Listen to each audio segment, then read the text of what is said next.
In collaboration with the Caribbean Development Education Program, CARIB-D, the St. Lucia Cooperative Credit Union League, SLCCUL, hosted the 10th annual St. Lucia Forum under the theme One World Through Cooperative Finance.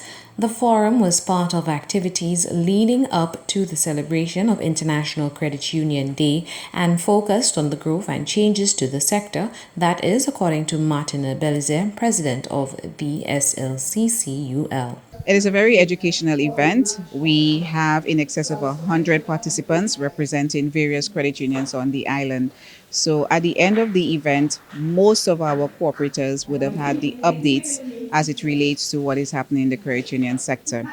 The educational component is the focal point of the forum, ensuring members are kept abreast with changing policies and the financial climate. Executive Director of the Financial Services Regulatory Authority, Natalie D'Souza, says members were made privy to the new enacted Cooperative Societies Act No. 16, 2024, which replaces the 1999 Act currently in use. We are able to speak with the members with regard to some of the requirements that will be there with regard to that act.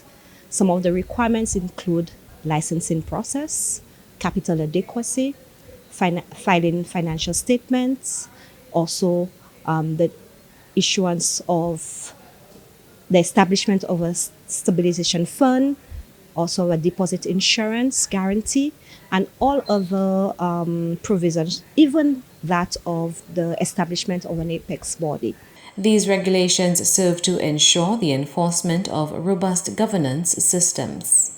This will allow credit union members, such as the board, the supervisory committee, the credit committee, to operate and to ensure that they have put in place all the tools, that they have all the tools to manage the credit union in an effective manner to allow them to protect members' deposits.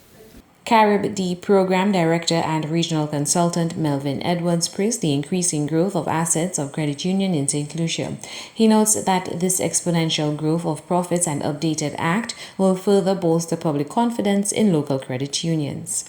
That level of growth, we think, calls for a certain level of strengthening in terms of capacity systems. The question of digitization is very much upon the credit unions, and also strengthening the sector as a unified ecosystem so that they could do much more business as an autonomous unit with less dependence on other entities. Yeah. The other factor that's important is that the regulatory framework has now been strengthened. With the new legislation, and I'm very excited about that, St. Lucia now has the newest piece of legislation across the OECS and CARICOM. And here's an opportunity to use especially the enabling components of the legislation to strengthen the growth of the credit union system. And therefore, we're discussing issues and approaches in which we can now utilize the new regulatory framework. Wednesday's event hosted in excess of 100 participants from the 16 credit unions on island. International Credit Union ICU Day is celebrated annually on October 17th. It is recognized 3-1. International Credit Union ICU Day is celebrated annually on October 17th. It is a day to recognize the important role of the credit unions in empowering communities and expanding financial inclusion. For Choice News Now, I am Chelsea Austin.